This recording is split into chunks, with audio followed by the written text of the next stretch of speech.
নমস্কার, Shubhankar coil YouTube চ্যানেলের পক্ষ থেকে আপনাদের প্রত্যেককে জানাই স্বাগত। যেমনটা আপনারা চাইছিলেন ডেপুটেশন দেওয়া পিএসসিতে একটা, যাতে করে পিএসসি কী করতে চাইছে সেটা সম্পর্কে অবগত হওয়া যায় এবং তার সাথে সাথে আমাদের দাবিগুলো আরও দৃঢ়ভাবে পিএসসির সামনে পেশ করা যায়। আপনারা ইতিমধ্যেই জানেন আমাদের জীবন থেকে প্রায় 2 বছর চলে গেছে ওবিসি নামক একটা অজুহাতের জন্য। আর কতদিন? সমস্ত রাজ্যের সমস্ত অন্যান্য ডিপার্টমেন্ট, সেটা স্কুল সার্ভিস কমিশন হতে পারে, সেটা পুলিশ রিক্রুটমেন্ট বোর্ড হতে পারে, তারা সমস্ত কাজ শুরু করে দিয়েছে, পিএসসি শুরু করেনি। কেন? এক রাজ্যে দুরকম নিয়ম কেন থাকবে সেখানে? বিভিন্ন দাবিতে আগামীকাল ডেপুটেশন কর্মসূচি পিএসসিতে। কী কী দাবি রয়েছে একটু সংক্ষেপে যদি আপনাদের বলে দিই। আপনারা জানেন ডব্লিউবিসিএসের মতো পরীক্ষা রাজ্যের গত 2 বছর ধরে হয় না। ডব্লিউবিসিএস পরীক্ষা দ্রুত নোটিফিকেশান পাবলিশ করতে হবে।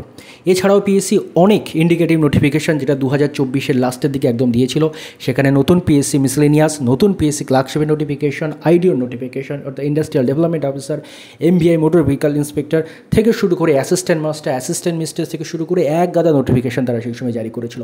সেই সমস্ত নোটিফিকেশান দ্রুত প্রকাশ করে তার ফর্ম ফিল আপ শুরু করতে হবে এবং এক্সাম ডেট দিতে হবে। খুব গুরুত্বপূর্ণ এই দাবি আমাদের থাকবেই। তার সাথে সাথে সমস্ত পেন্ডিং রেজাল্ট, আপনারা জানেন ডব্লিউবিসি 2022-এর এখনও রেজাল্ট ক্লিয়ার হয়নি, ডব্লিউবিসি 2023-এর মেন্সের রেজাল্ট আসেনি, এবং খুব গুরুত্বপূর্ণ যেটা আপনাদের অনেকের দাবি, সেটা হচ্ছে পিএসসি ক্লার্কশিপেরও রেজাল্ট প্রায় 1 বছর হতে চললো এক্সামের পর, সেটারও কিন্তু রেজাল্ট এখনও পর্যন্ত আসেনি। তাই সমস্ত পেন্ডিং রেজাল্ট দ্রুত প্রকাশ করতে হবে, পিএসসি ক্লার্কশিপের রেজাল্টও দ্রুত প্রকাশ করতে হবে, এবং তার সাথে সাথে আর যত পেন্ডিং এক্সাম রয়েছে সব দ্রুত প্রকাশ করতে, এক্সামের রেজাল্ট দ্রুত প্রকাশ করতে হবে।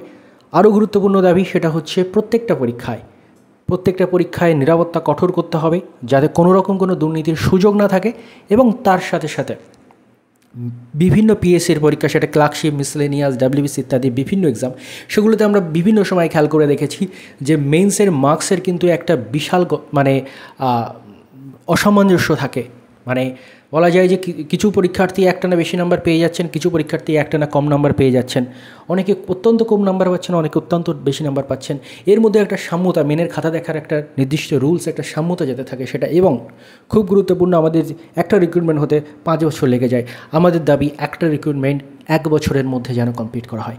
এই সহ আরও বিভিন্ন দাবিতে কিন্তু আগামীকাল মঙ্গলবার 19শে আগস্ট পিএসসিতে বেলা 11:30, সকাল 11:30 কিন্তু ডেপুটেশন কর্মসূচি রয়েছে। ডব্লিউবিপিএসসি অ্যান্টি কারাপশন স্টুডেন্ট ইউনিটির পক্ষ থেকে এই ডেপুটেশন কর্মসূচি নেওয়া হয়েছে। আপনারা চাইলে এখানে অংশগ্রহণ করতে পারেন। তবে একটা কথা, এটা আন্দোলন নয়, তাই সববার আসার দরকার নেই।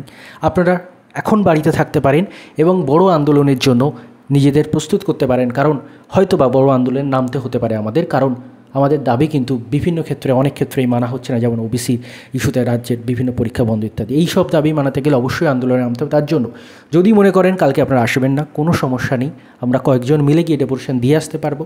আপনারা যারা কাছাকাছি থাকেন তারা আসুন, তাদেরকে আমরা ওয়েলকাম করছি। দূর থেকে কষ্ট করে আসার কালকে কোনো রকম কোনো দরকার নেই, কিন্তু আপনারা নিজেদের মানসিকভাবে প্রস্তুত করুন যে বড় আন্দোলন যেদিন ডাক হবে, বড় আন্দোলনের যেদিন ডাক আসবে, সেদিন যেন ঝাঁপিয়ে পড়েন আপনারা। আবারও রিপিট করে দিই, আগামীকাল মঙ্গলবার 19শে আগস্ট সকাল 11:30 পিএসসিতে ডেপুটেশন কর্মসূচি রয়েছে। যারা কাছে পেটে কলকাতার কাছাকাছি থাকেন তারা আসতে পারেন, দূর থেকে কষ্ট করে আসার কালকে কোনো দরকার নেই। ধন্যবাদ আপনাদের সবাইকে ভিডিওটি মন দিয়ে দেখার জন্য।